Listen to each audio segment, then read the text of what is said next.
Welcome to the Buddhist Boot Camp podcast. Our intention is to awaken, enlighten, enrich, and inspire a simple and uncomplicated life. Discover the benefits of mindful living with your host, Timber Hawkeye.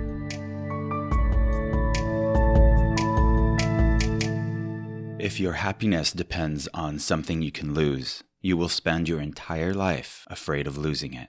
But if your happiness depends on who you are, then everything and everyone in your life can come or go as they naturally would anyway. And not only would you no longer live in fear of losing anything, you would never feel like you've lost everything when you do. The important question to answer, therefore, is who are you?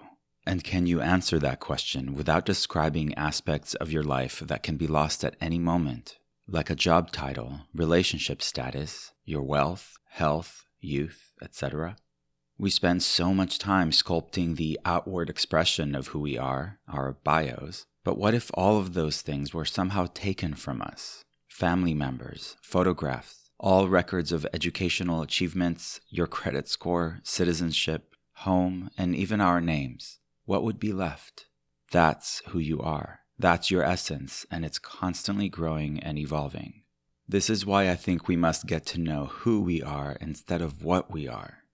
Every single life experience is an opportunity for us to define who we are in relation to what is happening.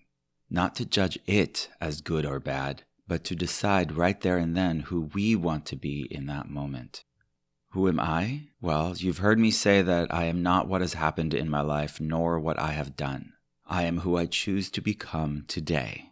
As difficult as it may sound to leave identities behind after having them for so long, it's much more difficult to carry them with us if they no longer serve their purpose or even work against us.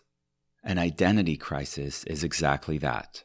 We find ourselves no longer fitting into the mold in which we were raised, for example. This can manifest as gender identity, sexual identity, and even political identity. Some hardcore Republicans are struggling to quiet the internal conflict of continuing to identify as Republicans while not being okay with the current administration, for example. And some diehard Democrats are equally torn when they feel pulled too far to the left.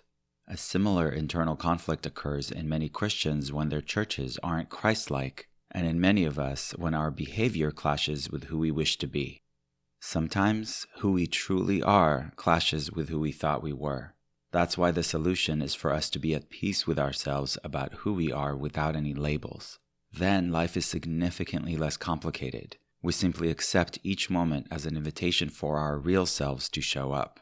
Can you imagine if we didn't worry about social constructs and instead just paused, looked at a situation, and asked ourselves, who do I want to be in relation to what is happening, regardless of who others expect me to be, who I've been up until this moment, how this may look, or how foreign and scary it feels outside of my comfort zone? We might just see who we really are, perhaps, for the first time.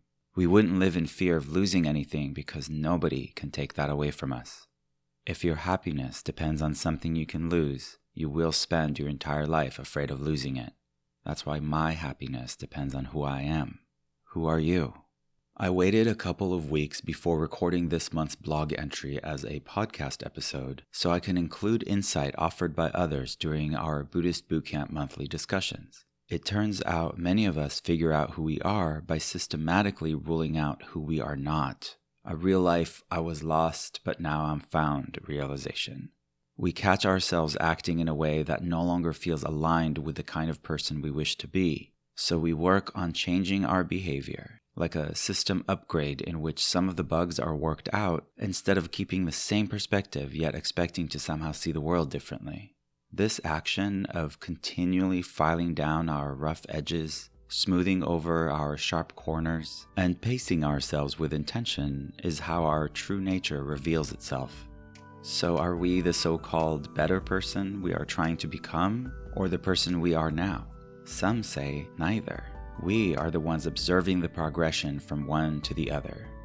Enlightenment is when a wave realizes it is the ocean.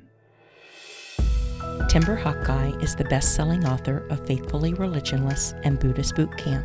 For additional information, please visit BuddhistBootcamp.com where you can order autographed books to support the Prison Library Project, watch Timber's inspiring TED Talk, and join our monthly mailing list. We hope you have enjoyed this episode and invite you to subscribe for more thought-provoking discussions. Thank you for being a soldier of peace in the Army of Love.